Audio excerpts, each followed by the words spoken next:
क्या सच में एक पत्नी अपने पति को मौत के मुंह से वापस ला सकती है? क्या यमराज किसी भी स्त्री के प्रेम और तपस्या के आगे झुक सकते हैं? और आखिर क्यों आज भी सुहागिन महिलाएं वट वृक्ष के नीचे धागा बांधकर ये व्रत करती हैं? दोस्तों, आज की ये कथा सिर्फ एक व्रत की कहानी नहीं, यह है प्रेम, विश्वास, त्याग और अटूट सुहाग की ऐसी अमर गाथा जिसे सुनकर मन श्रद्धा से भर जाएगा। तो इस कथा को अंत तक जरूर सुनेगा, क्योंकि अंत में मैं आपको बताऊंगी कि वट सावित्री व्रत की वो खास बातें जो हर सुहागन महिला को जरूर जाननी चाहिए। जय माता सावित्री। आइए सबसे पहले जानते हैं माता सावित्री की कथा। अध्याय 1। राजा अश्वपति की चिंता। बहुत समय पहले की बात है। भद्र देश में राजा अश्वपति नामक का एक प्रतापी राजा राज करते थे। उनके पास धन था, वैभव था, बड़ी सेना थी, भव्य महल थे, लेकिन एक कमी उन्हें दिन रात परेशान करती थी, उनकी कोई संतान नहीं थी। राजा और रानी हर दिन भगवान से प्रार्थना करते, हे प्रभु, हमें संतान सुख प्रदान कीजिए। राजा अश्वपति ने वर्षों तक तपस्या की। उन्होंने माता सावित्री की कठोर आराधना की। कहा जाता है कि राजा ने 18 वर्ष तक यज्ञ और व्रत किए थे। एक दिन अचानक महल में दिव्य प्रकाश भर गया और माता सावित्री प्रकट हुई। उन्होंने कहा, राजन, मैं तुम्हारी भक्ति से प्रसन्न हूँ। तुम्हारे घर एक तेजस्वी कन्या जन्म लेगी। राजा की खुशी का ठिकाना नहीं रहा। कुछ समय बाद रानी ने एक सुंदर कन्या को जन्म दिया। उस कन्या का नाम रखा गया सावित्री। अब जानते हैं सावित्री। अध्याय 2। सावित्री बचपन से ही असाधारण थी। उनके चेहरे पर ऐसा तेज था कि लोग उन्हें देवी का स्वरूप मानते थे। जैसे जैसे वह बड़ी हुई उसकी सुंदरता और बुद्धि की चर्चा पूरे राज्य में फैल गई। लेकिन कोई भी राजकुमार उनसे विवाह करने का साहस नहीं करता था। सबको लगता था कि यह कोई साधारण कन्या नहीं है। तब राजा अश्वपति ने कहा, पुत्री, अब तुम स्वयं अपना वर चुन लो। सावित्री रथ में बैठकर विभिन्न राज्यों और आश्रमों में गई और तभी एक दिन जंगल में उन्हें एक युवक को देखा। वह लकड़ियां काट रहा था, अपने अंधे माता पिता की सेवा कर रहा था। उसके चेहरे पर अद्भुत शांति थी। उस युवक का नाम था सत्यवान। जैसे ही सावित्री ने सत्यवान को देखा, उसका मन कह उठा, यही मेरे पति हैं। सावित्री महल लौटी और अपने पिता को सब सच बताया। उसी समय वहां नारद मुनि आए हुए थे। राजा ने प्रसन्न होकर कहा, मुनिवर, मेरी पुत्री ने अपना वर चुन लिया है।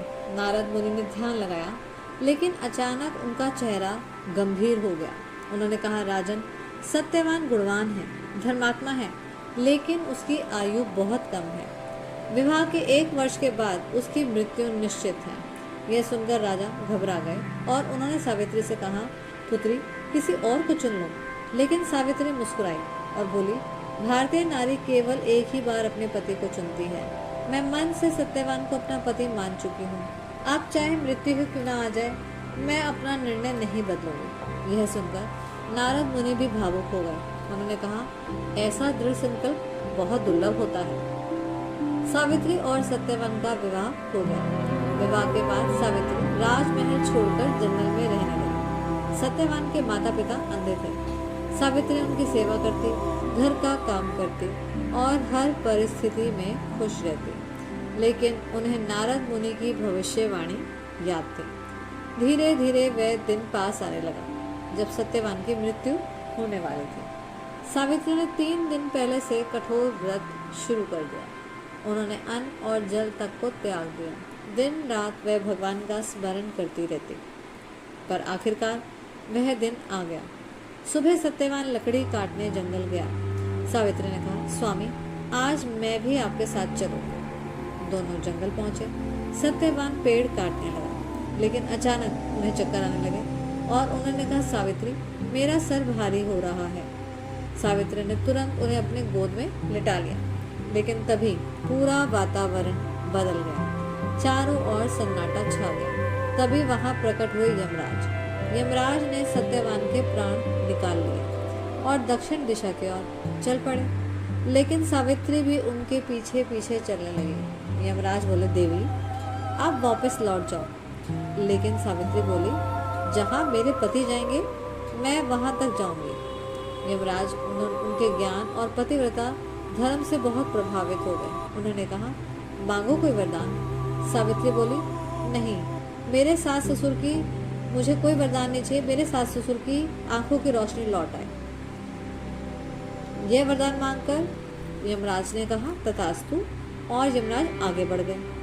लेकिन सावित्री फिर भी पीछे चलती रही। यमराज ने फिर से उसे मना किया कि तुम पीछे मत आओ, मेरे पीछे मत आओ, तुम कुछ और वरदान मांग लो।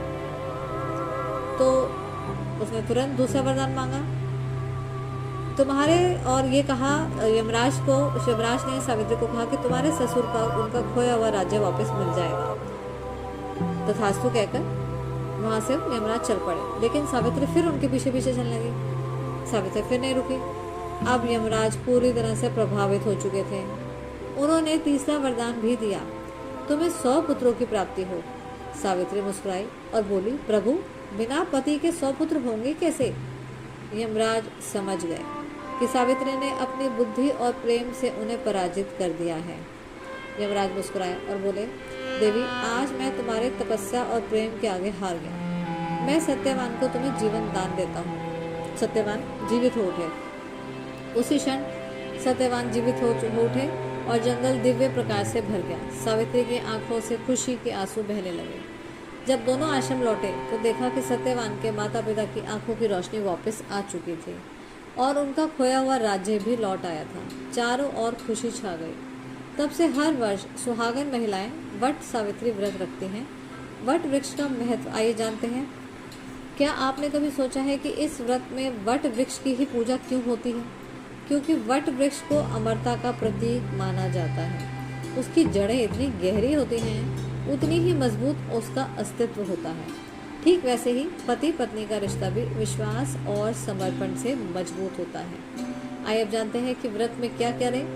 सुबह सबसे पहले उठ के स्नान करें, वट वृक्ष की पूजा करें, वट वृक्ष के चारों ओर कच्चा सूत बांधें, सावित्री सत्यवान की कथा सुने, पति की लंबी आयु की प्रार्थना करें और गरीबों को दान दें। दोस्तों, आज के समय में रिश्ते छोटी छोटी बातों पर टूट जाते हैं, लेकिन माता सावित्री हमें सिखाती हैं सच्चा प्रेम सिर्फ साथ रहने का नाम नहीं, हर परिस्थिति में साथ निभाने का नाम है। अगर प्रेम सच्चा है तो यमराज भी हार मान लेते हैं। वट वृक्ष जैसा अटल रहे आपका सुहाग। माता सावित्री की कृपा हमेशा बनी रहे।